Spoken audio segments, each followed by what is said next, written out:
Hi friends, serial அரங்கம் சேனலுக்கு உங்கள் எல்லாரையும் அன்போடு வரவேற்கிறேன். இன்றைக்கி ஜூலை 1 மாதத்தோட முதல் நாள்.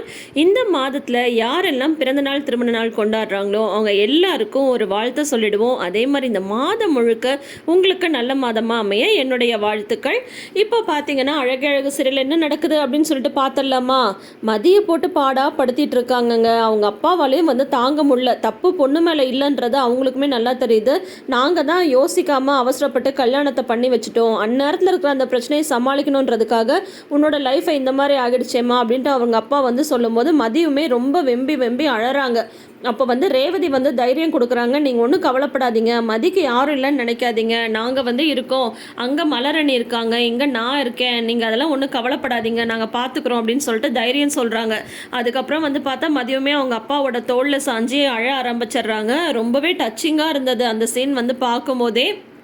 அதுக்கப்புறம் அவங்க அப்பா இந்தாம்மா உன் கையில் பணம் இருக்கான்னு வச்சுக்கோங்க போது, அதெல்லாம் இல்லைப்பா என்கிட்ட இருக்குது, நீங்கள் வச்சுக்கோங்க, ஏற்கனவே நீங்கள் உடம்பு முடியாமல் இருக்கீங்க, அதனால் என்னை பற்றியே யோசிச்சு நீங்கள் உங்கள் உடம்பை கெடுத்துக்காதீங்க, எனக்கு எந்த பிரச்சனையும் இல்லை, எவ்வளோ பிரச்சனை வந்தாலும் நான் சமாளிச்சுப்பேன், நீங்கள் அதெல்லாம் யோசிச்சுட்டு உங்கள் உடம்பை நீங்கள் கெடுத்துக்காதீங்கப்பா, நீங்கள் அம்மாட்டையும் எதுவும் சொல்லிக்காதீங்க, நீங்கள் தைரியமாக இருங்க, பார்த்துக்கலாம் எதுனாலும் அப்படின்ற மாதிரி மதி என்ன தான் தைரியம் சொன்னாலும் அவங்க அப்பா மனசே கேட்காம தான் அங்கேருந்து கிளம்பி போகிறாரு.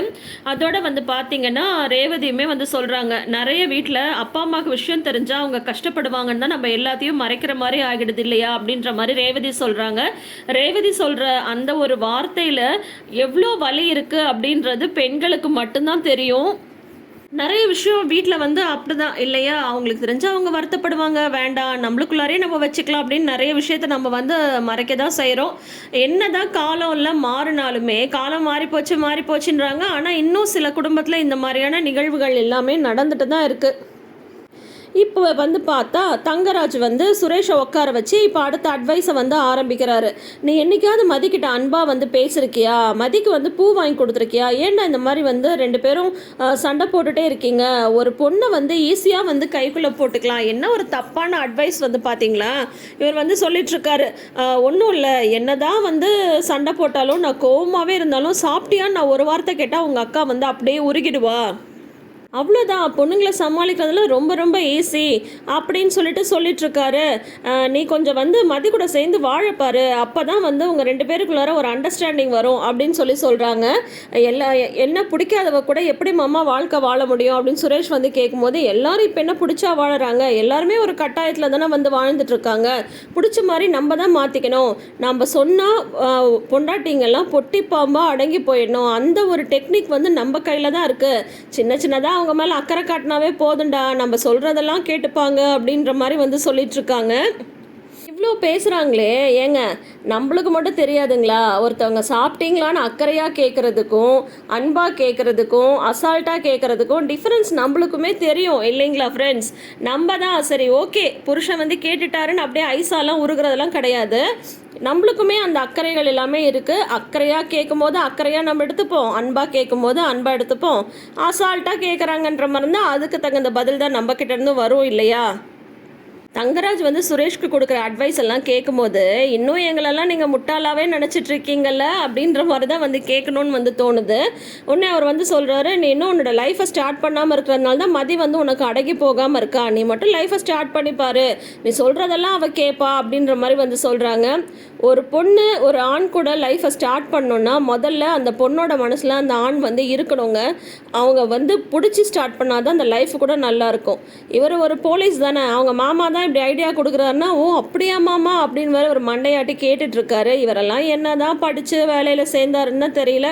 சுரேஷை தான் சொல்கிறேன், ஏன்னா இவ்வளோ ஈஸியாக நீங்கள் பெண்களை கணக்கிட்டுருவீங்களா? ரேவதி அமைதியாக போகிறதுக்கு ஒரு ரீசன் இருக்குது, அவங்க அப்பா அம்மா வருத்தப்படுவாங்கன்னா. ஆனால் அதே ரேவதி மதியாக மாறினா தங்கராஜால் எதிர்த்து நிற்க முடியுமா? அதுதாங்க பல ஆம்பளைங்களுக்கு தெரிகிறதில்ல. இதை பற்றி நீங்கள் என்ன நினைக்கிறீங்கன்றதை மறைக்காமல் கமெண்ட் செஷனில் சொல்லுங்கள். நம்ம சரின்னு போகிறதுனால நம்ம ஒன்றும் கோழை கிடையாது இல்லையா? சரி, வீடு அமைதியாக இருக்கணுன்றதுனால தான் யாராவது ஒருத்தவங்க விட்டு கொடுக்கணுன்றதுக்காக நிறைய இடத்துல நம்ம விட்டு கொடுக்குறோம். ஆனால் அதெல்லாம் அவங்க அட்வான்டேஜாக எடுத்துக்கிறாங்க. சரி இருக்கட்டும், எல்லா வீட்லேயும் நடக்கிற கதை தான். இந்த அழகே அழகு சீரியலில் நான் ப்ளஸ்ஸாக ஃபீல் பண்ணுறது என்னென்னா, வீட்டில் யதார்த்தமாக நடக்கிற விஷயங்களை அப்படியே அவங்க ஸ்க்ரீன் பிளே காட்டும்போது ரொம்ப சூப்பராக இருக்குது. அதே மாதிரி பயங்கர பந்தாவான வில்லி, பயங்கர பந்தாவான அந்த மேக்கப்போட வர்றது அந்த மாதிரிலாம் இல்லாமல் ரொம்ப நாள் கழிச்சு இப்போ எப்படி அய்யனார் துணை சாதாரணமாக எடுக்கும்போது அது ஹிட் அடிச்சதோ அதே மாதிரி ட்ராக்ல தான் அழகே அழகும் ரொம்ப நார்மலாக அந்த ஸ்டோரியை கொண்டு போயிட்டுருக்காங்க. அதனாலேயே அந்த ஸ்டோரி ரொம்ப ரொம்ப பிடிச்சிருக்கு. இப்போ பார்த்தா அவங்க மாமா சொல்கிற அட்வைஸ் எல்லாம் சொல்லுங்கள் மாமா சொல்லுங்கள் மாமா சொல்லுங்கள் அப்படின்ற மாதிரி சுரேஷ் கேட்டுட்ருக்காரு. உள்ளே போய் மதிக்கிட்ட அடி தான் வாங்க போகிறாரு. என்னடா மதிக்கிட்ட அடி வாங்க போகிறாருன்னு சொல்லிட்டு டைட்டிலில் மலர்கிட்ட பாக்யராஜ் அடி வாங்குறதை பற்றி போட்டிருக்கேன்னு சொல்லிட்டு பார்க்குறீங்களா? அது ஒன்றும் இல்லைங்க. இங்கே பார்த்தா மதியோட அப்பா போனதுக்கப்புறம் மலர் ரேவதிக்கு கால் பண்ணி பேசுகிறாங்க. இந்த மாதிரி அவங்க அப்பா ஃபீல் பண்ணிட்டு போனதெல்லாம் சொல்கிறாங்க. அப்போ ரேவதி மதிக்கிட்ட பேசுங்கன்னு சொல்லும்போது இல்லை எனக்கு வேலை இருக்குது அப்படின்ற மாதிரி சொல்லிடுறாங்க. மதியமே நான் அவங்கக்கிட்ட பேசுகிறேன்னு கேட்குறாங்க. பட் மலர் மறுத்துடுறாங்க. ஓகேங்களா? அதுக்கப்புறம் பார்த்தா பாப்பா ட்ராப் பண்ணிகிட்ருக்கா. பாக்யராஜ் பக்கத்தில் உட்காந்துட்டு இருக்காங்க. மலர் துணி மடிச்சிட்டு இருக்காங்க. அப்போ பாப்பா விளையாட்டாக கேட்குறா, அப்பா உனக்கு யாரை ரொம்ப பிடிக்கும், என்னையா அம்மாவையான்னு கேட்கும்போது முன்னதாண்டா தங்கம் முதல்ல பிடிக்கும், அதுக்கப்புறம் தான் உங்கள் அம்மாவை பிடிக்கும் அப்படின்பாங்க. எல்லா அப்பாவும் அப்படி தான் சொல்லுவாங்க இல்லையா?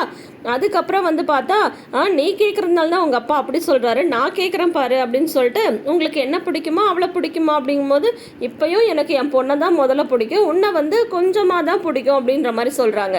அதுக்கப்புறம் சரி குழந்தைகிட்ட தானே இப்படி சொல்கிறாங்கன்னு சொல்லிட்டு மலர் அப்படியே விட்டுறாங்களா? இல்லை. அப்புறம் குழந்தை தூங்கினதுக்கப்புறம் நான் ஒரு விஷயம் உங்ககிட்ட கேட்குறேன், உங்களுக்கு யார் மேலே அக்கறை அதிகம், என் மேலேயா உங்கள் அம்மா மேலேயா அப்படின்றாங்க. ஆஹா இன்னைக்கு இவ சண்டை போடணுன்னே ரெடியாக இருக்கா அப்படின்னு சொல்லிட்டு பாக்யராஜ் உஷாரானாலும் ஆனால் அவர் என்ன சொல்லிடுறாரு, எனக்கு எங்கள் அம்மாவை தான் ரொம்ப பிடிக்கும், இன்னைக்கு கூட அவங்க போலீஸ் ஸ்டேஷன் போயிட்டு அழும்போது எனக்கு எவ்வளோ கஷ்டமாக போயிடுச்சு தெரியுமா அப்படின்ற மாதிரி பாக்யராஜ் சொல்கிறாங்க. அப்போது உங்களுக்கு நான் எல்லா இடத்துலையும் 2ஆம் பட்சம் தான் அப்படி தானே அப்படின்ற மாதிரி மலருக்கு கோவம் வந்துடுது. சச்சா அப்படி இல்லை மலர், யாருக்காக இருந்தாலும் முதல்ல அவங்க அம்மா தானே, அதுக்கப்புறம் எனக்கு எல்லாமே நீ தாண்டி அப்படின்னு சொல்லும்போது ஆமாங்க உங்களுக்கு பார்த்து வேலை செய்கிறதுக்கு உங்கள் அம்மாவை பார்த்துக்க உங்கள் அப்பாவை பார்த்துக்கலாம் நான் வேணும், ஆனால் உங்களுக்கு அப்படின்னு சொல்லிட்டு வரும்போது உங்களுக்கு உங்கள் அப்பா அம்மா தான் முதல்ல, நான் உங்களுக்கு 2ஆம் பட்சம் தானே அப்படின்ற மாதிரி மலர் சண்டை போடுறாங்க. அதுக்கப்புறம் பார்த்தா நீங்கள் ஒன்றும் என் கூட பேசாதீங்க அப்படின்னு சொல்லிடுறாங்க. இவர் என்னன்னு பார்த்தா போய் தூங்கிடுறாருங்க. இப்போ பேசாதீங்கன்னு சொன்னால் ஹஸ்பண்ட் நம்மளை சமாதானப்படுத்துவாங்கன்ற மாதிரி நம்மளுக்குள்ளார ஒரு எக்ஸ்பெக்டேஷன் இருக்குல்ல, அதை விட்டுட்டு அவர் போய் சும்மா தூங்கிட்டாருன்னு வைங்களேன், நம்ம சும்மா இருப்போமா, நமக்கு இன்னும் கடுப்பாயிடாது. அந்த மாதிரி தான் இன்றைக்கி மலருக்கு கடுப்பாகி போயிடுது. நான் இவ்வளோ தூரம் வருத்தப்பட்டு ஒரு விஷயத்தை சொல்கிறேன், நீ தான் முக்கியம்னு ஒரு வார்த்தை சொல்லலை, சரி என்னை சமாதானப்படுத்துகிற மாதிரியும் ஒரு வார்த்தை சொல்லலை, நீ பாட்டுக்கு நீ தூங்கிட்டு இருக்கப்பாரு அப்படின்ற மாதிரி பாக்யராஜ் மேலே செம கடுப்பில் இருக்காங்க மலர். அதுக்கு தான் நான் போட்டிருந்தேன் மலர்கிட்ட அடி வாங்காத பாக்யராஜ் அப்படின்னு சொல்லிட்டு. ஏதோ தப்பிச்சிட்டாரு, ஆனால் கடுப்பில் தான் இருக்காங்க மலர். என்ன தான் நடக்க போகுதுன்னு வெயிட் பண்ணி பார்ப்போம். ஸோ இன்றைக்கி அழகு அழகு சீரியலில் இதெல்லாம் தான் நடந்திருக்கு. இனி அடுத்து என்னெல்லாம் நடக்க போகுதுன்னு வெயிட் பண்ணி பார்ப்போம். கூடிய சீக்கிரம் ஒன்றா இருக்க கற்றுக்கணும் அப்படின்ற அந்த புது சீரியலுக்கான ரிவ்யூவும் நம்மளுக்கு இந்த சேனலில் தான் வரப்போகுது. ஆல்ரெடி ஃபண்டாஸ்டிக் வீடியோஸ் சேனலில் நம்ம அய்யனார் துணைக்கும் பாண்டியன் ஸ்டோர்ஸ்க்கும் ரிவ்யூ போட்டுட்ருக்கோம். அந்த சேனலையும் சப்போர்ட் பண்ணுங்கள். இந்த சேனல் பிடிச்சிருந்தா இந்த சேனலையும் சப்ஸ்கிரைப் பண்ணிக்கோங்க. இந்த வீடியோ பிடிச்சிருந்தா வீடியோக்கு ஒரு லைக் கொடுங்க. தேங்க்யூ.